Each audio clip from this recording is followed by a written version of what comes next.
This is Zeus from Olympus. If you are watching this, keep it to yourself. Hello, esteemed heroes of Dominion. It's been a while, but I'm back in action, ready to explore the exciting changes that have unfolded in the game during my absence. The graphical improvements are immediately noticeable, and the gameplay enhancements are truly captivating. Today, our focus is on the latest addition to the hero roster, Polaris. As a Control Mage, Polaris brings a unique dynamic to the battlefield, emphasizing support over primary damage dealing.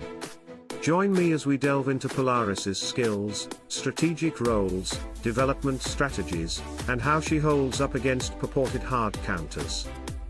Let's kick things off with Polaris's primary skill, Pulsing Comet.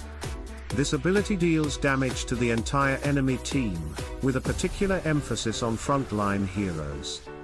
While she might not be the main damage dealer, this skill sets the stage for her control-oriented playstyle.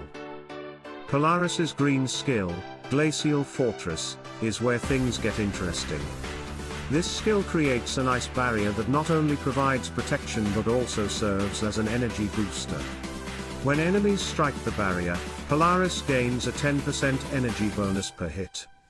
With the barrier capable of withstanding 3 hits, Polaris can potentially gain a significant 30% energy, allowing her to access her powerful skills more frequently than other heroes. This skill alone distinguishes Polaris as a hero with accelerated energy generation. Now, let's shift our focus to the skills that truly define Polaris's supportive role, the blue and violet skills. The third skill, Northern Lights, is a game changer. It empowers Polaris's allies, allowing them to extend control effects by a whopping 60%. Visually, this skill manifests as a cloud of different colors during battle. For manual players, this cloud signals the opportune moment to activate control effects strategically. To illustrate the impact, we conducted a test using Arachne as an example.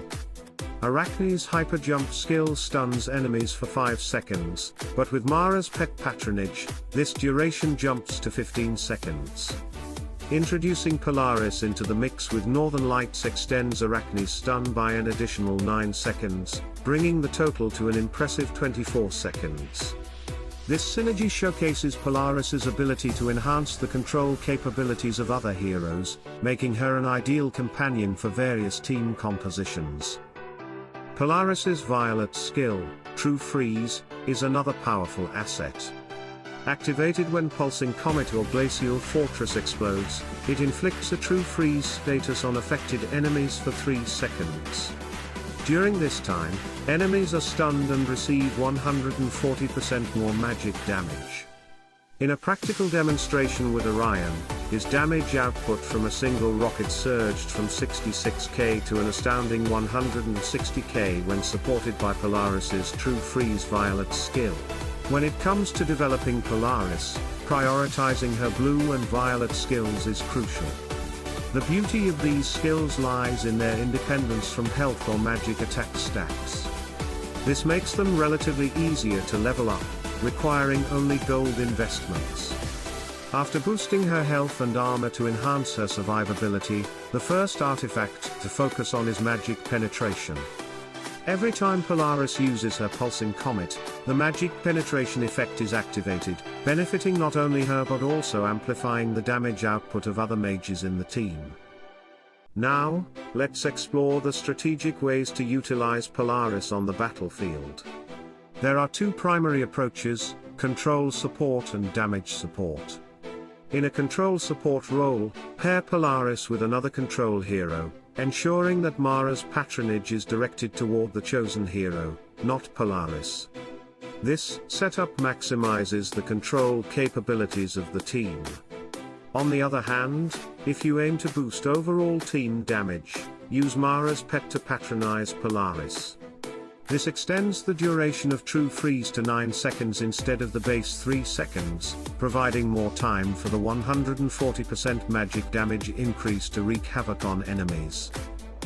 Now, let's address the intriguing aspect of Polaris's resilience against purported hard counters. Typically, when facing mage and control heroes, one would instinctively think of Isaac and Sebastian as reliable hard counters. However, Polaris introduces a fascinating twist to this dynamic.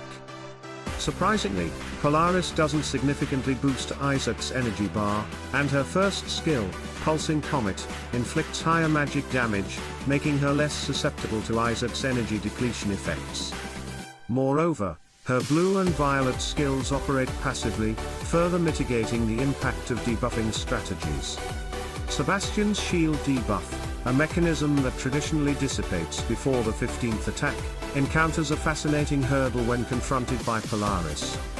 Upon closer scrutiny, a peculiar phenomenon unfolds. Polaris appears to impede the momentum of the entire opposing team after approximately 7 to 8 attacks. Notably, both Polaris's first and second skills, upon detonation, deal substantial damage, effectively hastening the drop of Sebastian's protective shield. Additionally, the intricacies of Polaris's blue skill, Northern Lights, further contribute to this disruption by reducing the likelihood of enemy skills activating by 10. This nuanced interaction positions Polaris as an unexpected yet potent counter against both Isaac and Sebastian, adding a layer of strategic depth to her already versatile skill set. While heroes like Corvus can inflict substantial damage on Polaris, she proves to be a resilient force on the battlefield, challenging the notion of a straightforward hard counter. In conclusion, Polaris injects a refreshing strategic dynamic into the world of Dominion. Her versatility and support-oriented skill set make her a valuable addition to various team compositions.